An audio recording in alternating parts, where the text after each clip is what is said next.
Real Madrid মানে হচ্ছে comeback. Comeback করায় রিয়াল মাদ্রিদের ব্লাড।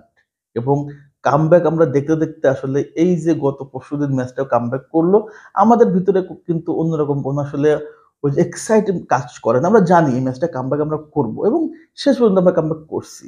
এবং ওই কামব্যাকে সামনে থেকে যে নেতৃত্বটা দিছে ভিনিসিয়াস জুনিয়র, রিয়েলি এক কথা অসাধারণ একটা প্লেয়ার, যার পারফরমেন্সে রিয়াল মাদ্রিদ সত্যি মুগ্ধ। কিন্তু এই ভিনিসিয়াস জুনিয়র একটা সময় যখন রিয়ালে ছিল, তখন তাকে প্রচুর ট্রোল করা হয়েছে। ট্রোল করবে না কেন? কারণ তার কাছ থেকে পারফরমেন্সটা ছিল না। ওভার রেটেড প্লেয়ার হয়ে গেছিল, তার কাছ থেকে যে পারফরমেন্সটা দরকার ছিল সেটা পাচ্ছিল না। তার সতীর্থ করিম বেনজেমা ফিলাং মেন্ডিকে বলতো, তুমি ভুলেও কখনো ভিনিসিয়াস জুনিয়রকে পাস দিবা না। কারণ ভিনিসিয়াস জুনিয়র এত এত গোল মিস করতো, যার জন্য করিম বেনজেমা এই কথা বলছিল। পরবর্তীতে যখন ভিনিসিয়াস জুনিয়র কঠোর পরিশ্রম করে নিজের অধ্যবসায়কে কাজে লাগায়া যখন রিয়ালে ফিরলো, কামব্যাক করলো, প্রচুর পারফরমেন্স করা শুরু করলো, তখন আবার বেনজেমা সেই বেনজেমা সতীর্থদেরকে ডেকে ডেকে বলল যে ভিনিসিয়াস জুনিয়রকে চোখ বন্ধ করে পাস দাও, কোনো সমস্যা নাই। এবং লাস্ট 2 বছরে করিম বেনজেমার সবচেয়ে সেরা সতীর্থ ছিল ভিনিসিয়াস জুনিয়র। আপনি যদি 21 এবং 22 সিজনটা দেখেন, তাহলে করিম বেনজেমার ম্যাক্সিমাম গোলের সহায়তা করছে ভিনিসিয়াস জুনিয়র। কি দুর্দান্ত একটা কামব্যাক, ঐতিহাসিক কামব্যাক। এমন কামব্যাক করাটা আসলে টাফ। যদি ভিনিসিয়াস জুনিয়র বার্সেলোনাতে খেলতো, তাহলে কি এই সুযোগটা পেত? পেত না। বিটর রোগকে আমরা দেখতেছি বসায় রাখতেছে, তাকে সুযোগ দেওয়া হচ্ছে না। ভিনিসিয়াস জুনিয়র যদি বার্সেলোনায় হতো, আমার নিশ্চিত বিশ্বাস তাকে হয়তো বা বেঞ্চে বসে রাখতো, অথবা তাকে লোনে কোথাও পাঠায় দিত। বাট রিয়াল মাদ্রিদ তাকে বদলে দিছে, সে নিজেই রিয়াল মাদ্রিদকে বদলে দিছে। এই সিজনের অন্যতম সেরা পারফর্মার ভিনিসিয়াস জুনিয়র। গত পরশুদিন রাতে আমরা খেলাটা দেখছি যে জোশুয়া কিমিককে বার্সেলোনা তাদের ড্রিম প্রজেক্টের জন্য চিন্তা ভাবনা করতেছে, যে সেন্টার ডিফেন্সে তাকে খেলাবে অথবা তাকে ডিফেন্সিভ মিডে খেলাবে। সেই জোশুয়া কিমিককে নাচায় ছাড়ছে, ভিনিসিয়াস জুনিয়র নাচায় ছাড়ছে। তাহলে চিন্তা করেন যে ভিনিসিয়াস জুনিয়র কোন লেভেলের পারফর্মার এখন বর্তমান। তো এই সিজনটা যদি দেখেন, তাহলে তার প্রথম থেকে যদি ইনজুরি না থাকতো, তাহলে রিয়ালের হয়ে আরো গোল এবং অ্যাসিস্ট কিন্তু আমরা দেখতে পারতাম।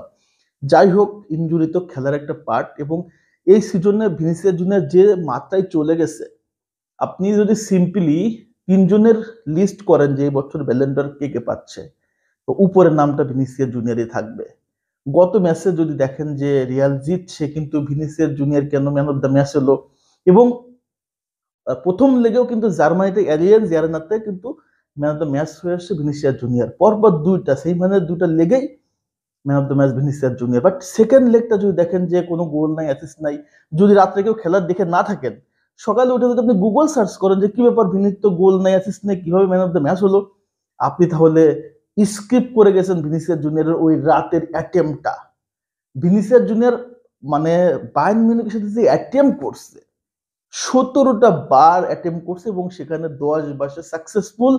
যেখানে জোশুয়া কিমিক, এরিক দার, তারপর হচ্ছে দিলীপ, কেউই আসলে ভিনিসিয়াসকে আটকাতে পারে না, কেউই না।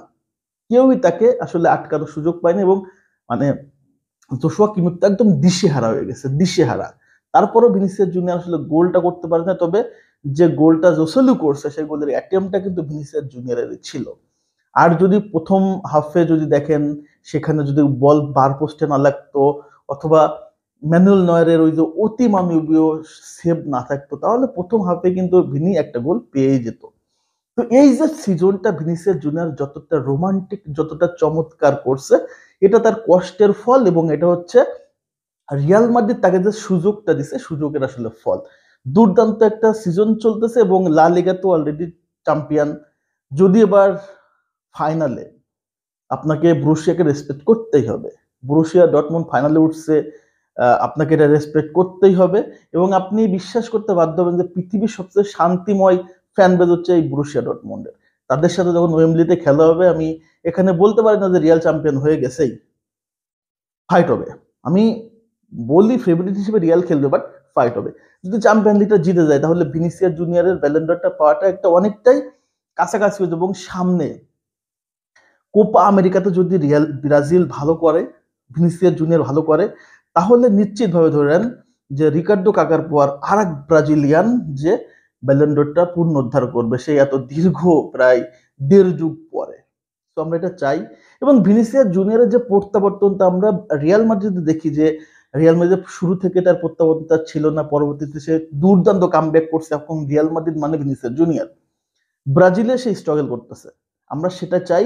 যেভাবে রিয়ালে সে প্রত্যাবর্তন করছে, এবং সেই প্রত্যাবর্তনটা যদি ব্রাজিলে করতে পারে, ব্রাজিল সত্যিকার অর্থে ভিনিসিয়াসের এই সার্ভিসটা পেলে ব্রাজিল আরো উজ্জীবিত, আরো শক্তিশালী হয়ে উঠবে। এখন আমরা সত্যি ব্রাজিলে এই ভিনিসিয়াস জুনিয়রকে খুব মিস করতেছি। আশা করি খুব দ্রুতই এই ভিনিসিয়াস জুনিয়রকে কিন্তু আমরা ব্রাজিলের স্কোয়াডে পেয়ে যাব।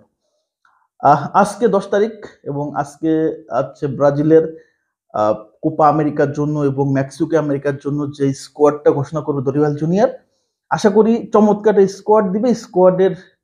এই স্কোয়াডে কে কে দলে জায়গা পাচ্ছে, কে পাচ্ছে না, এটা নিয়ে অবশ্যই একটা ভিডিও করব। তবে একটা কথা শেষ বলে যাই, যে ভিনিসিয়াস জুনিয়র যে রিয়েল হিরো। ভিনিসিয়াস জুনিয়র নেইমারের পরে সবচেয়ে বড় সুপারস্টার হতে যাচ্ছে ব্রাজিলের, এবং তার ধারটা আমরা কিন্তু রিয়ালে দেখতে পারতেছি। এই ধারটা আমরা শুধুমাত্র চাই কনভার্ট করে ব্রাজিলে চলে যাক। আলোচনা এতটুকুই।